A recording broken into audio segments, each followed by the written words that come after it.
I remember when I first got sober, I did not want to go to those meetings. Are you kidding me? Do you really want to go sit in a meeting with someone and say, hey, I'm Jodie, I'm an alcoholic? It's hard at first. It's not fun.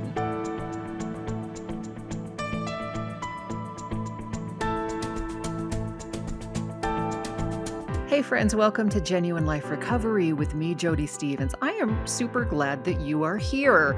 We're talking about those meetings, right? In order to get and stay sober, do I have to go to AA and NA and those recovery meetings? So that is what we're talking about. We're going to talk about the good part of those meetings and the bad and everything in between, okay? So hang out. By the way, I would love it if you would hit the subscribe button and the little bell. That way, each time I post a new video, we can hang out together. And I do that every Wednesday right around 11 a.m. Pacific. So those meetings. In answer to the question, do I need AA or NA recovery meetings to stay sober? Here's the thing, and I've been sober 16 years. Did I go to those meetings to get and stay sober? Yes, I did initially. And I still go to them, not as much as I did. But there are as many treatments for addictions as there are causes for addictions, right? So many of the causes can be environmental. They can be in attachment disorders from our childhood. There can be abuse. There can be trauma. There can be bad learned behavioral issues. There can be codependency and stuff like that. And so there's a lot of different treatments from working through past trauma to also a lot of behavioral techniques to help us form new habits and stuff like that. Okay. But the short answer is that these types of meetings are going to be highly recommended for anyone in the meetings, of course, and that um, the people that are staying sober in AA and NA and other types of recovery meetings. But they're also going to be highly recommended for any type of counselor and therapist, and I would even venture to say psychiatrist as well, and also judges. But that's a whole nother story. But and I'm working on my license, LADC, license alcohol drug counseling license. And one of the things that we talk about in the curriculum and things like that is the benefits of the meetings. There are drawbacks too. However, usually the benefits, they outweigh the negative. Okay. So I remember when I first got sober, I did not want to go to those meetings. Are you kidding me? Do you really want to go sit in a meeting with someone and say, hey, I'm Jodie, I'm an alcoholic? It's hard at first. It's not fun. But the longer that you go to those meetings, you start meeting people, you start connecting with people, you realize that you're not alone, and it can be a wonderful, beautiful thing, and has been. And it's in those meetings that I found a sponsor, a lovely group of ladies initially that helped me work through the steps and helped me get sober. So it was very life-saving for me initially. Now you have to find the right meetings. Not all meetings are created equally, okay? But here's the thing. When we get sober, one of the huge things is that we lack coping skills. We lack ways to deal with emotions. We have trouble connecting. One of the roots of addiction can be lack of connection. We don't really know how to connect with people without drugs or alcohol. One of the things that drugs and alcohol do is they center and they work through our reward pathway in our brain, which basically means they increase feel good endorphins like dopamine and stuff like that. And so what happens is when we're taking drugs and alcohol, suddenly we feel good. We feel connected. We feel connected to people. We feel funny. We feel like we can talk to people. Well, why couldn't we do that before? Because we had anxiety or depression or underlying issues, which we'll talk about too.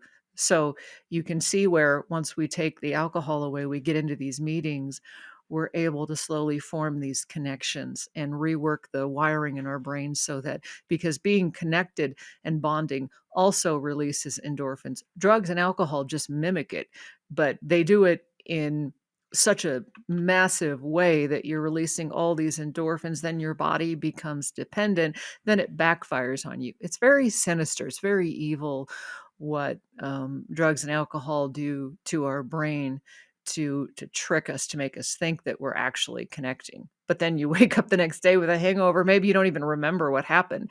So you weren't really connecting at all. A lot of people in recovery feel very alone. So this is why these meetings help. If you're feeling, people say, I felt so alone and I thought I was the only one with this issue. Well, that's not true. You go into the meetings, you meet all these people that have walked down the exact same path that you have. A lot of times it's not as bad. A lot of times it's way worse. And you go to the meetings and you go, oh, thank God that didn't happen to me. And I'm not saying that we should do that in a way that makes a person feel bad, but just what happens is you can go and you can see where you don't want to go, but you can also see that there's a lot of people in there that have years and years and years of sobriety, and you can look up to them and say, this is what I want to do, this is what I want to aim for. Okay, so that's another benefit. The other thing is, in childhood, if there was trauma in your childhood, there may be bonding and attachment problems. A lot of people have avoidant attachment disorder because their needs weren't met in childhood, and so they have a really hard time connecting with people. And so some people experience like a very disorganized attachment style because maybe there was abuse and stuff like that. And so we look at the world as, is this person going to harm me or not? Because I don't know, because I never knew with my parents. So we have a negative, or what's called just an unhealthy type of attachment style, because we were not properly bonded. Hence, when people say one of the roots of addiction can be lack of connection. And so we can learn new ways in those groups, because it's these groups, if you feel uncomfortable, you're feeling antisocial, all that stuff, it's okay. People in the groups accept it. Half the time they're right there with you, feeling bizarre and weird and uncomfortable and crying at wrong times and not knowing how to talk to people and not knowing how to attach to people.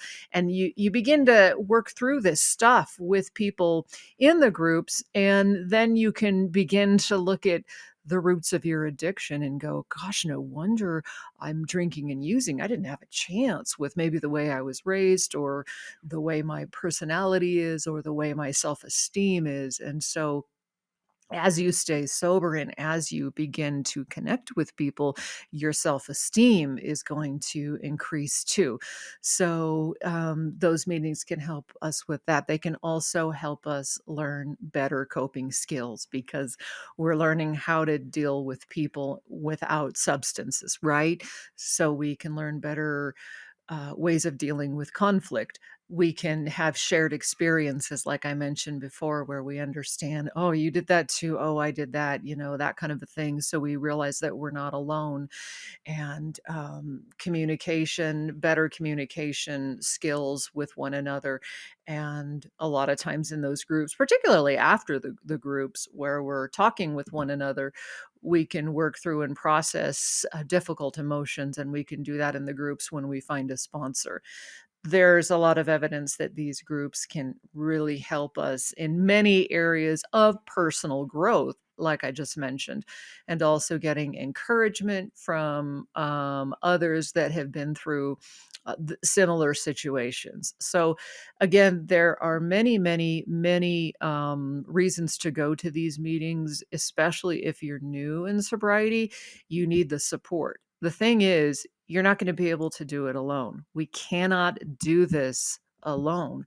We need the support. Support doesn't have to be perfect, right? A sponsor doesn't have to be perfect. They don't have to be a therapist. They don't have to have all the answers. You just need someone to support you. You need to start being connected with other human beings and learn how to cope in the world without a substance. And that's when we get into real recovery, which is life on life's terms, like they say in those meetings. They say life on life's terms because what that means is, it's like emotional sobriety. It's, can I deal with this situation without drinking? Can I deal with this conflict without drinking?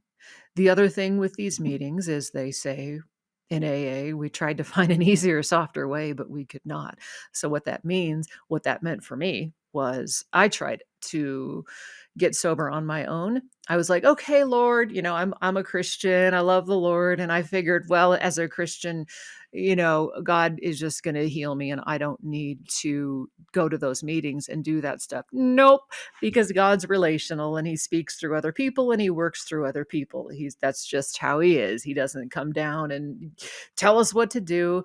He likes to work through relationship. We were wired for relationship. That's how we're wired. So if we think we can just be on our own and get sober, we can't. So I tried the me and God method and the me and myself and I method, and it didn't work. And finally, I had to. So that was my easier, softer way. And then I tried all the other stuff like, ad infinitum, right? Or how, drinking only beer, drinking only tequila. That didn't work. Those types of things. Those are all, is there a way that I can do this without having to go to those meetings, without having to embarrass myself?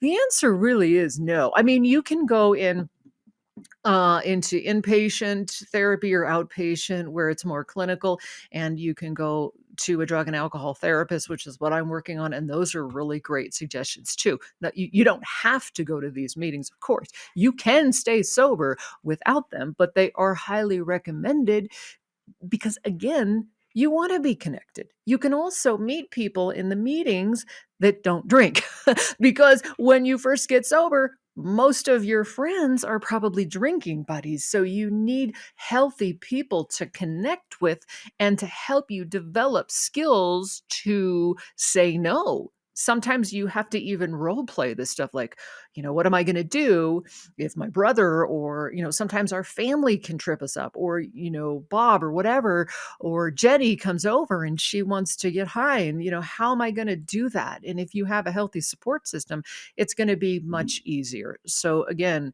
the benefits outweigh the drawbacks. Now, here are some of the drawbacks, and that is that these meetings primarily deal with substance abuse and not as much with the emotional stuff. They can help us with those things because we're being connected, and they can help us with the bonding and the things that we need to develop better life skills and patterns. But a lot of times with addiction, in fact, most of the time, people have what's called co-occurring disorders or comorbidity and things like that. And what that means is that in addition to being having a substance use disorder, they also have an anxiety disorder, or they have a depressive disorder, or they have maybe narcissistic personality disorder, or maybe they have um, schizophrenia and stuff like that. So a lot of times there's something else going on. In fact, a high rate of people with those issues I just mentioned have substance abuse disorders. So that being said, these meetings don't deal with those issues. And so it is good to be seeing a therapist, a psychiatrist, a psychologist,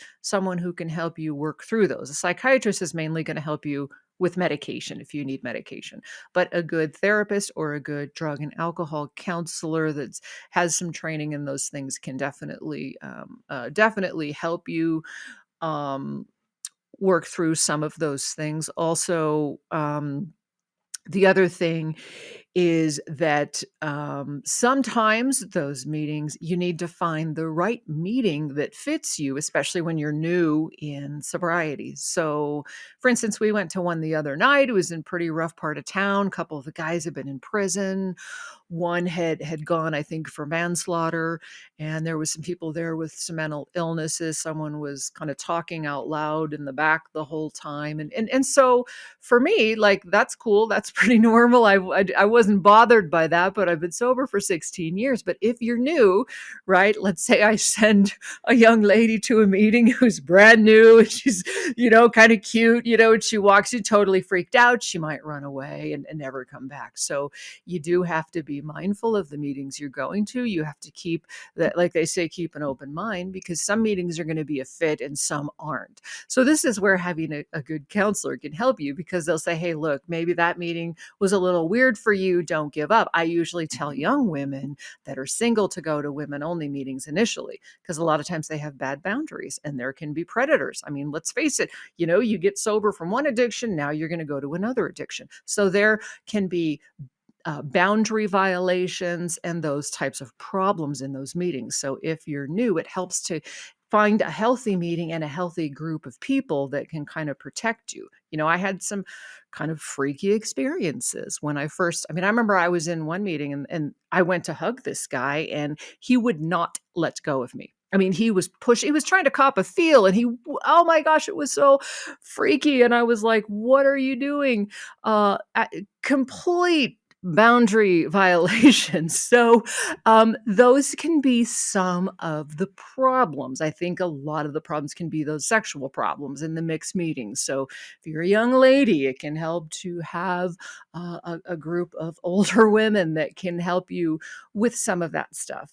The other thing with the meetings is because they're not facilitated by people that are trained in any type of mental health, a lot of times people can upset each other or trigger each other and stuff like that. So there can be some interpersonal challenges where maybe sometimes you don't feel as safe as you should. But generally, the meetings are safe because they actually don't allow for crosstalk. And that's one of the good things and one of the bad things. It's good that they don't, because again, you don't have trained mental health professionals, and so they don't always know what to look out for with when someone's triggering another person, when someone's being damaged by what someone said. So that's why they don't allow crosstalk. And what crosstalk is where in AA and NA, generally a person just shares their story and shares their experience, strength, and hope, things like that. And then the other person gets a chance to talk, and the other person gets a chance to talk, but they're not talking with each other. Now, in therapeutic groups, there is crosstalk, and it's generally always overseen by a licensed mental health professional, and those can be very, very good. So one of the drawbacks is that there isn't crosstalk.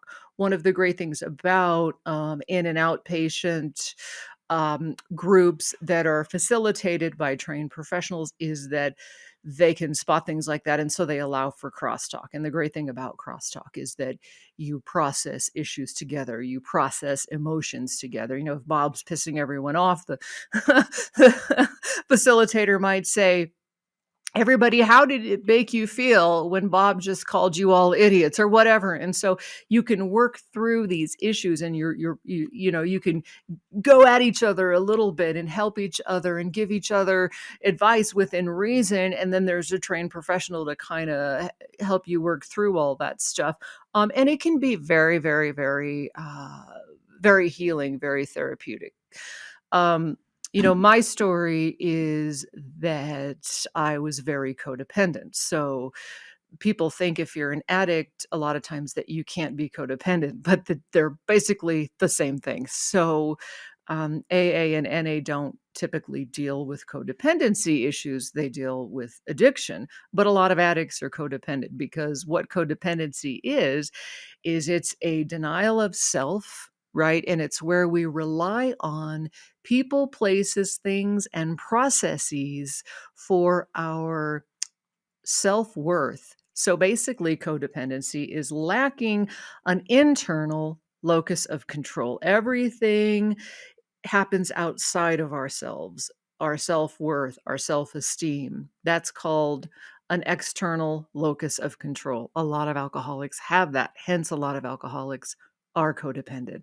So I was very codependent. So once I took the booze away, they say take the booze away from an alcoholic, you get a codependent. That's one saying. And a lot of times it's true. Not always, but a lot of times it is. For me, that was the case. So I got sober, and then I had to work through the codependency issues, which were, again, that external locus of control, where I had a lot of free-floating anxiety. I was anxious all the time because I was allowing things outside of myself to determine who I was, because who was I? I didn't know. A lot of people that come into recovery, they don't know who they are. That's why the connection is so important in the meetings. But for me, after being sober for 10 years, I was still miserable in so many ways. I had anxiety through the roof. I had a terrible time standing up for myself.